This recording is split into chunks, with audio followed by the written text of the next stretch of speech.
श्रद्धेय स्वामीजी महाराज हामी समक्ष हुनुहुन्छ। सबैले उठेर स्वामीजीको सम्मानमा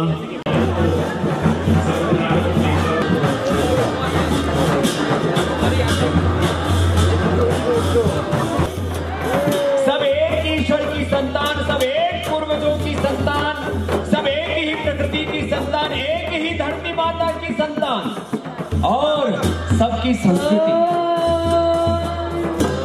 ताली बजाएर हामीले उहाँलाई त्यो गरौँ। राजु सबैजना मञ्चमा जतिजना आउनुहुन्छ सबैलाई गोसल्ला बनाएर अलिकति त्यो गरिदिनुहोस्। र त्यस्तै पूर्व मन्त्री हाम्रो मुकुन्द कमल दाहालजीलाई, त्यस्तै हाम्रा आदरणीय मन्त्री गृहमन्त्री बालकृष्ण खाँड।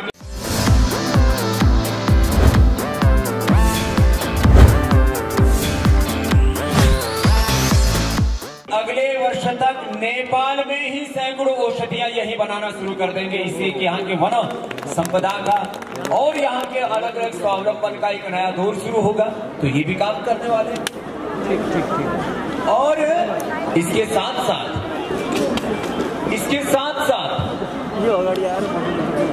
हम यहाँ केवल सामान बनाने का ही काम नहीं कर रहे, वो तो बना ही रहे। आज पतंजलि बहुत बड़ा ब्रांड है और पतंजलि आयुर्वेद नेपाल और दिव्य फार्मेसी नेपाल, वह भी अपने आप में लोगों का बहुत बड़ा उसमें विश्वास है। और इस विश्वास को और ज्यादा मजबूती देने के लिए तो हम सामान बनाना, औषधि बनाना, उससे लोगों का उपचार करना। देखो, कोई भी काम करते हैं तो अक्सर लोगों के सामने एक नजर रहती है, किसके लिए कर रहे हैं। हम सामान बनाने के लिए सामान नहीं बनाते, हम व्यापार के लिए सामान नहीं बनाते, कारोबार के लिए सामान नहीं बनाते। हमने शून्य से यात्रा शुरू की है। एक अनपढ़ माँ बाप के घर से पैदा होकर के, चाहे मैं एक हिंदुस्तान के छोटे से गांव से निकला, या पूज्य आचार्य श्री को आप देखें, वो भी गांव की भाषा में एक छोटा सा जमींदार का लड़का आपके सामने खड़ा है, जिसके पास 3, 4, 5 एकड़ जमीन है। एक छोटा सा चौकीदार पूज्य आचार्य श्री के पिता श्री चौकीदारी करते जो है, जैसे हमारे बहुत से नेपाल के भाई करते। एक छोटे से चौकीदार का, एक छोटे से जमींदार का बालक निकला अपने गांव से, अपने घर से, एक संकल्प के साथ कि हमें दुनिया के लोगों का उपचार करना है, उपकार की भावना से काम करना है। और आज पूरी दुनिया का सबसे बड़ा योग का, आयुर्वेद का ब्रांड यदि किसी ने खड़ा किया तो पतंजलि ने खड़ा किया है। करोड़ों लोगों के लिए प्रेरणा पूरी दुनिया में। और किस भावना से? लोगों के उपचार की भावना से, लोगों के उपकार की भावना से। स्वामी रामदेव का कोई बैंक अकाउंट नहीं, सिंगल पैनी, हिंदी भाषा में बोलते हैं फूटी कौड़ी भी नहीं, 1 इंच जमीन नहीं, जो कुछ किया। और यहाँ पर भी मैं बोल रहा था, जब पहला हमने शिविर लगाया उससे लेकर के अब तक यहाँ के लोगों ने हमें करोड़ों रुपए दान किए, सैकड़ों करोड़ रुपए हमने भारत से यहाँ पर लगाया। स्वामी रामदेव 1 रुपए नेपाल से लेकर के हिंदुस्तान नहीं गया, आपके सामने खड़ा हुआ और प्रामाणिकता से इस बात को कह रहा हूं। यहाँ से बहुत से साधु संत महात्मा आते हो कहीं से भी, मैं किसी की आलोचना नहीं कर रहा हूँ, कुछ ना कुछ तो दक्षिणा जरूर लेके जाते हैं। साधु और दक्षिणा ना ले, ऐसे कैसे हो सकता है? कोई भी साधु संत आते होंगे, दक्षिणा लेकर के जाते होंगे, लेकिन स्वामी रामदेव ने की नेपाल आमा को तो हम तो विधिवत ऐसी शुरुआत कर देते, औपचारिक शुरुआत बाद में होती रहेगी। हम तो जो बोलते हैं जहां वो एक फिल्मी डायलॉग लोगों ने बना रखा, बोलो हम जहां से चलते वहां से दुनिया शुरू होती है। तो हम कोई औपचारिक अनौपचारिक नहीं होते, हम तो एक एक पल योग के लिए, धर्म के लिए, संस्कृति के लिए, सेवा के लिए, मानवता के लिए जीते हैं। और अपने सन्यास धर्म को, अपने सनातन धर्म को, अपने सेवा धर्म को, अपने स्वदेशी धर्म को और अपने ऋषि धर्म को प्रामाणिकता से निभाते हैं, और आप सबको भी निभाना है, क्योंकि हमारा राजनीतिक रूप से देश अलग हो सकता है, दो देश हो सकते हैं, भारत और नेपाल, लेकिन हमारे पूर्वज चल करके, जैसे देखो मैं एक बात तो ये भी कहता हूं कि मेरा राजनीतिक जो एक रूप से ना, किसी को सर्टिफिकेट चाहिए होता है कि आप किस देश की सिटीजन हो, कहीं जाना हो तो उसके लिए पासपोर्ट वीजा आदि जरूरत पड़ती है, भले ही, और ये भगवान का विधान है, भले ही मैं भारत का राजनीतिक हूं, राजनीतिक दृष्टि से वहां का नागरिक हूं, राजनीतिक दृष्टि से भले ही मैं भारत का नागरिक हूं, लेकिन आध्यात्मिक दृष्टि से स्वामी रामदेव और आचार्य बालकृष्ण विश्व नागरिक है, वर्ल्ड सिटीजन। और इसमें ये हमारी संस्कृति प्रकृति हमें सिखाती है। खैर, तो आज एक भारत का नहीं, एक विश्व का नागरिक आपसे बात कर रहा है, इस रूप में बात कर रहा है कि हम सबको मिलजुल करके इस अपने सनातन मूल्यों के आधार पर अपने आप को ऊंचा उठाना है, देश को ऊंचा उठाना है। और हमारे माननीय प्रधानमंत्री जी श्रद्धेय आचार्य श्री के साथ उनका आगमन हो रहा है, हम उनका अभिनंदन करते हैं। एक बार सभी अपने स्थानों पर खड़े होकर के जोरदार करतल ध्वनि से, और हम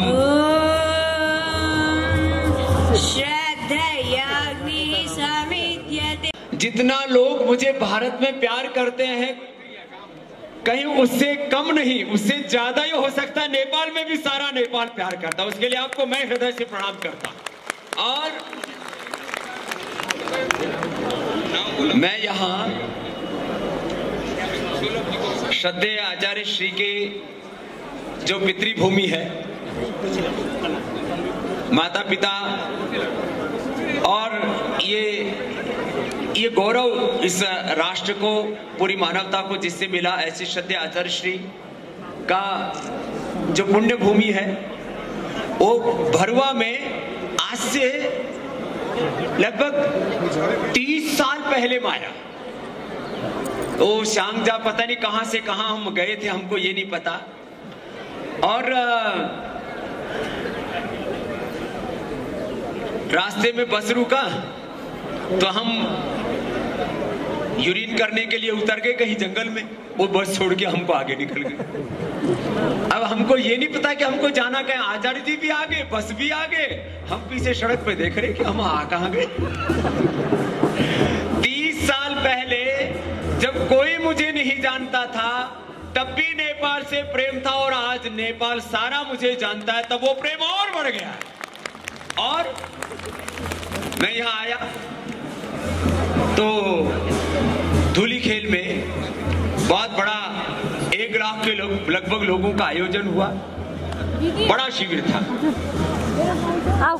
हमको उस समय जो भी राजनीतिक कारण थे, हमको पहली बार पता लगा किसी को नजरबंद करते हैं। और इसके साथ साथ इस राष्ट्र को आगे ले जाने का काम, वो भी बहुत बड़ा काम है।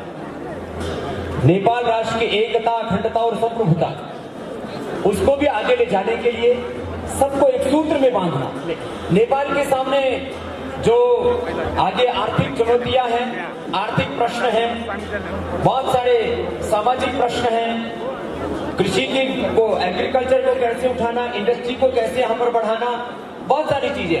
उसमें एक बहुत बड़ा प्रश्न है सांस्कृतिक एकता, सामाजिक एकता। जात-पात बहुत मानते हैं, अभी भी मानते हैं।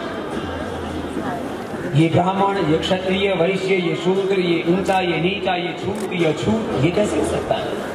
तो इस एक बार बहुत बहुत अभिनंदन जी। अभी मैं जिनका नाम ही ले रहा था, आगे प्रचंड साहब का भी हमने कल ही कहा था कि आपको भी आना है थोड़ी देर के लिए, सही आप आए, तो एक बार जोरदार करतल ध्वनि से आपका भी अभिनंदन।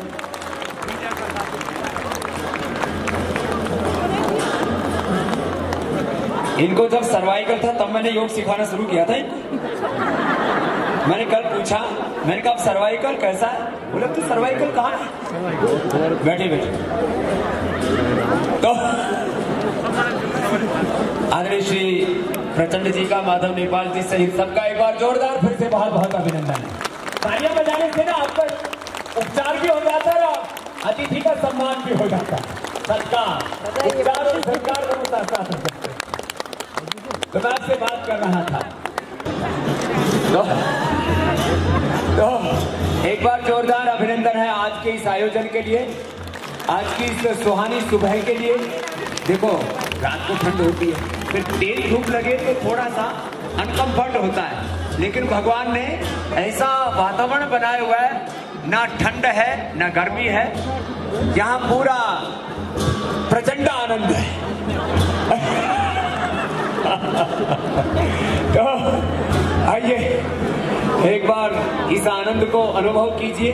और मैं कह रहा था आपसे, अभी तो बहुत सेवा करनी है नेपाल को, सामाजिक दृष्टि से एकता के सूत्र में बांधना।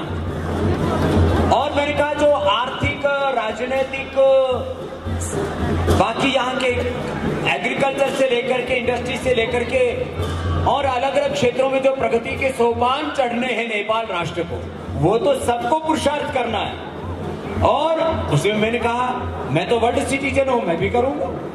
और इस नेपाल को आगे ले जाने में, नेपाल की एकता, अखंडता, संप्रभुता और इसकी समृद्धि के लिए, इसकी खुशहाली के लिए पूज्य आचार्य बालकृष्ण जी और स्वामी रामदेव सहित पतंजलि योगपीठ और पतंजलि के लाखों यहाँ पर कार्यकर्ता 77 जिलों में 70,000 से ज्यादा तो वो प्रशिक्षित कार्यकर्ता हैं जिनको मैंने हरिद्वार में बुला करके अपने हाथों ट्रेनिंग दी है। वहां पर 10,000 से ज्यादा लोगों का रहना सहना, खाना पीना की सब व्यवस्था है। वहां पर आपने तो आकर के देखा है। और यहाँ मंच पर लगभग 80% ऐसे लोग हैं जिन्होंने पतंजलि को अपनी आंखों से देखा हुआ है, पूरी पतंजलि की सेवा के इस विस्तार। और अब जो मैं बात अब जो है आदरणीय प्रचंड जी के आने से पहले कह रहा था कि सांस्कृतिक एकता, पतंजलि में हम कोई जात पात नहीं मानते, हम कहते हैं सब एक ईश्वर की संतान। क्या है बोलो? सब एक, अरे जोर से तो बोलो, सब एक ईश्वर की, सब एक ईश्वर की संतान, सब एक पूर्वजों की संतान, सब एक ही प्रकृति की संतान, एक ही धरती माता की संतान और सबकी संस्कृति।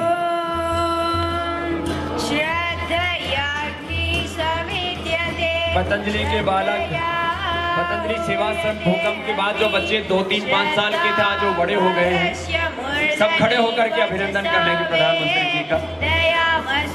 प्रियं श्रद्धेदरतः प्रियं श्रद्धेदिदासतः प्रियं भोजेषु यज्ञस्विदं मौदितं कृति यदा देवासुरेषु श्रद्धां मुद्रेषु च क्रीडे एवं भोजेषु यज्ञस्वस्माकमुदितं कृति श्रद्धां देवा यजमान वायुगो पाउपासते श्रद्धामृतया याकूत्य श्रद्धया विन्दते वसु श्रद्धां प्रातर्हवामहे श्रद्धां मध्यमदिनं परि श्रद्धां सूर्यस्य निमृति श्रद्धे श्रद्धापयेहनाः।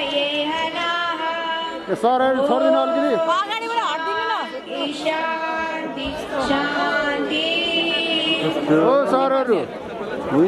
खोइ अच्छा दिदी यहाँ अलिकति हटाइदिनुले, यहाँ भएन क्यामेरा लिएर अगाडि बस्नु न, गरिदिनु भन्नु, साइड गरिदिनु भन्नु न, फोटो लिन अप्ठ्यारो भयो।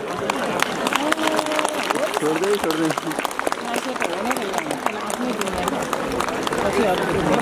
कुनै क्यामेराम्यानले कति अगाडि प्रज्वलन गरेर आजको कार्यक्रमलाई उद्घाटित गर्नुभयो। आजका प्रमुख अतिथि सम्माननीय प्रधानमन्त्रीज्यूले।